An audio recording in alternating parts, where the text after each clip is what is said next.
ഈശോയ്ക്ക് ഏറ്റവും പ്രിയപ്പെട്ട കുട്ടികളെ, വിശുദ്ധ ചാവറ പിതാവും കുട്ടികളും എന്നുള്ള ഈ പ്രോഗ്രാമിലേക്ക് ഒരിക്കൽ കൂടി നിങ്ങൾക്ക് സ്വാഗതം.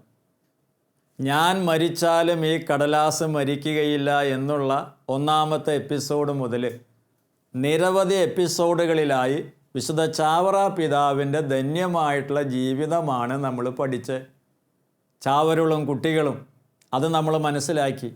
അതിനുശേഷം വിവിധങ്ങളായിട്ടുള്ള ചാവറ പിതാവിൻ്റെ പുസ്തകങ്ങൾ, അനസ്താസ്യായുടെ രക്തസാക്ഷ്യം, മരണവീട്ടിൽ പാടുന്നതിനുള്ള പാന, ആത്മാനുതാപം, ഇങ്ങനെ നിരവധിയായിട്ടുള്ള പുസ്തകങ്ങൾ, ഇടയ നാടകങ്ങൾ, അദ്ദേഹം തുടങ്ങിയിട്ടുള്ള പ്രിൻറ്റിംഗ് പ്രസ്, നസ്രാണി ദീപിക പോലെയുള്ള പത്രങ്ങളെക്കുറിച്ച്, അതുപോലെ കെട്ടുതെങ്ങ്, പിടിയരി സമ്പ്രദായം, ഇങ്ങനെ നിരവധി കാര്യങ്ങളെക്കുറിച്ചൊക്കെ നമ്മൾ പഠിച്ചു. ദിവ്യകാരുണ്യ ഭക്തനായ ചാവറ പിതാവ്, തിരുക്കുടുംബത്തിൻ്റെ ഭക്തനായ ചാവറ പിതാവ്, വിശുദ്ധ അമ്മ ത്രേസ്യ പുണ്യവതിയെ മാതൃകയായിട്ട് എടുത്തിരിക്കുന്ന ചാവറ പിതാവ്, ഇങ്ങനെ നിരവധിയായ കാര്യങ്ങൾ, വികാരി ജനറലായിരിക്കുമ്പോഴൊക്കെ ചെയ്തിരിക്കുന്ന നന്മകൾ, ഇതൊക്കെ നമ്മൾ പഠിച്ചു. അതിൻ്റെയൊക്കെ ഒരു പൂർത്തീകരണം എന്ന രീതിയിലാണ് ഈ എപ്പിസോഡിൽ നമ്മൾ പഠിക്കുന്നത്. വിശുദ്ധ ചാവറ പിതാവിൻ്റെ കുമ്പസാരക്കാരനായിരുന്ന മിഷണറി വൈദികനായ ലയോപോൾഡ് അച്ഛൻ ചാവറ പിതാവ് മരിച്ചപ്പോൾ പറഞ്ഞിരിക്കുന്നൊരു കാര്യം, ചാവറയച്ചനെ പോലെ മരിക്കണമെങ്കിൽ ചാവറയച്ചനെ പോലെ ജീവിക്കണം. ചാവറയച്ചനെ പോലെ മരിക്കണമെങ്കിൽ ചാവറയച്ചനെ പോലെ ജീവിക്കണം. അദ്ദേഹത്തെക്കുറിച്ചുള്ള കാര്യങ്ങൾ നമ്മൾ എത്രയോ കേട്ടു. വചനവേദിയിലെ സിംഹമാണ് അദ്ദേഹം, എന്നാലോ കുമ്പസാരക്കൂട്ടിലെ ആട്. അത് ശാന്തമായിട്ട് നിൽക്കാനും പ്രസംഗത്തിൽ സിംഹമായിട്ട് മാറാനും കർമ്മയോഗിയായിരിക്കാനും അതേസമയം തന്നെ ഒത്തിരിയേറെ പ്രാർത്ഥനാ നിർഭരമായിട്ട് വിശുദ്ധ കുർബാനയുടെ മുൻപിൽ മുട്ടുകുത്തി കണ്ണീരൊഴുക്കി പ്രാർത്ഥിക്കാൻ, വിനയത്തിൻ്റെ മാതൃകയായിട്ട്, അനുസരണത്തിൻ്റെ മാതൃകയായിട്ട് നിൽക്കാൻ, എന്നാൽ ജനങ്ങളെ പ്രബുദ്ധരാക്കുന്ന വചനവേദിയിലെ സിംഹമായിക്കൊണ്ട് ഓരോ കാര്യങ്ങൾ കൃത്യതയോടുകൂടി പഠിപ്പിക്കാൻ, പുസ്തകങ്ങൾ വായിക്കാൻ, വിവിധ ഭാഷകൾ അറിയുന്നൊരു വ്യക്തി, അതോടൊപ്പം വായിക്കാനുള്ള നിരവധി പുസ്തകങ്ങൾ തയ്യാറാക്കാനായിട്ട് പ്രസ് ആരംഭിക്കുകയും പുസ്തകങ്ങൾ എഴുതുകയും സാഹിത്യ മേഖലയിൽ അക്ഷരങ്ങളെ സ്നേഹിച്ച, പുസ്തകങ്ങളെ സ്നേഹിച്ചൊരു വലിയ വിശുദ്ധൻ. ഇങ്ങനെ നിരവധിയായ കാര്യങ്ങൾ നമ്മൾ പഠിച്ചു. നമ്മൾ മനസ്സിലാക്കേണ്ട കാര്യം എന്താണ്? വെന്ത ചോറിന് പിന്നിൽ എരിഞ്ഞ കനലുണ്ട്. ഇത്രയേറെ ത്യാഗത്തോടു കൂടിയിട്ടാണ് ചാവറ പിതാവ് തൻ്റെ ജീവിതം നയിച്ച്. ജനുവരി 3-ാം തീയതി 1871 പ്രഭാതത്തിൽ തൻ്റെ കൂടപ്പിറപ്പുകളായ അച്ഛന്മാരെയൊക്കെ ഒരുമിപ്പിച്ച് കൂട്ടിയിട്ട് അദ്ദേഹത്തിന് പറയാനായിട്ട് നല്ലത് മാത്രമേ ഉള്ളൂ. ദൈവം തനിക്ക് ചെയ്ത കാര്യങ്ങൾ, മനുഷ്യർ ചെയ്ത കാര്യങ്ങൾ, ഈ നന്മകളൊക്കെയാണ് ചാവറ പിതാവിന് പറയാനുള്ളത്.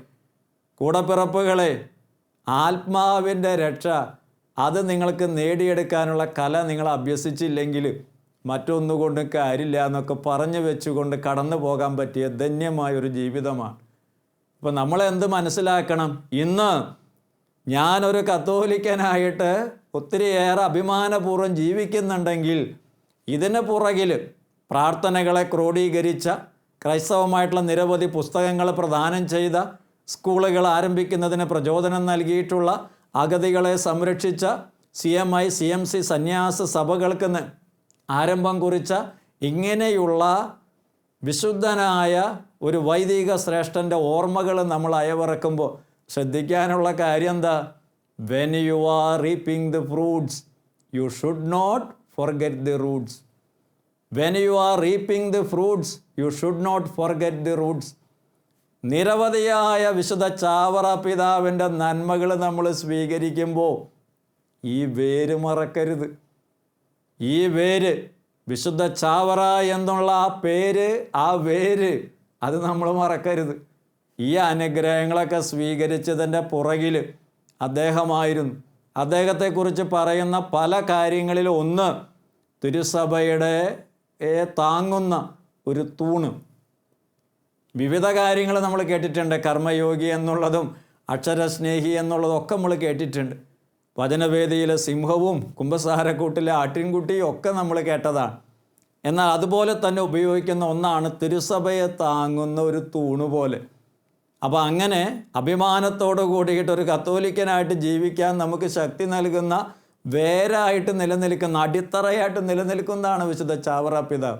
ഇതുകൊണ്ട് തന്നെയാണ് ചാവറ പിതാവിൻ്റെ കൂടെ ജീവിച്ചിരുന്ന മാർ അത്തനാസിയൂസ് മെത്രാൻ പറഞ്ഞത്, വിശുദ്ധ ചാവറ പിതാവിൻ്റെ തുകൽവാറിൽ തൂങ്ങിക്കൊണ്ട് ഞാനും സ്വർഗത്തിൽ പോകും. അന്ന് വിശുദ്ധനായിട്ടൊന്നും പ്രഖ്യാപിച്ച കാലമല്ല, ജീവിച്ചിരുന്ന കാലഘട്ടത്തിൽ തന്നെ മാർ അത്തനാസിയൂസ് മെത്രാൻ പറയുന്നു, ചാവറ പിതാവിൻ്റെ തുകൽവാറിൽ പിടിച്ചുകൊണ്ട് ഞാനും സ്വർഗത്തിൽ പോകും. ഉറപ്പുള്ള കാര്യമാണ് ചാവറ പിതാവ് സ്വർഗത്തിൽ പോകുമെന്നുള്ളത്. അദ്ദേഹത്തിൻ്റെ തുകൽവാറ് നിങ്ങൾക്ക് മനസ്സിലായോ എന്നറിയില്ല. ബെൽറ്റ് ഞങ്ങളച്ഛന്മാർ മുൻപൊക്കെ ഉപയോഗിച്ചിരുന്ന ഇങ്ങനെയുള്ള ശരിക്കുള്ള ബെൽറ്റാണ് ഉപയോഗിച്ചിരുന്നത്. അപ്പോൾ ആ ബെൽറ്റിൽ തൂങ്ങിക്കൊണ്ട് ഞാനും സ്വർഗത്തിൽ പോകുമെന്നാണ് വിശുദ്ധ ചാവറ പിതാവിൻ്റെ കൂട്ടുകാരനായിരുന്ന മെത്രാൻ വരെ പറഞ്ഞത്. ജീവിച്ചിരിക്കുമ്പോൾ തന്നെ ദൈവത്തിൻ്റെ മനുഷ്യൻ എന്നറിയപ്പെട്ടിരുന്ന വിശുദ്ധനായിട്ടുള്ള വ്യക്തിയാണ് ചാവറ പിതാവ്. ഇപ്പം നമ്മൾ ചാവറ പിതാവിനെ കുറിച്ച് ധാരാളം പഠിച്ചിടത്ത് മാത്രം നിൽക്കരുത് എന്നാണ് ഈ എപ്പിസോഡ് കൊണ്ട് ഉദ്ദേശിക്കണേ.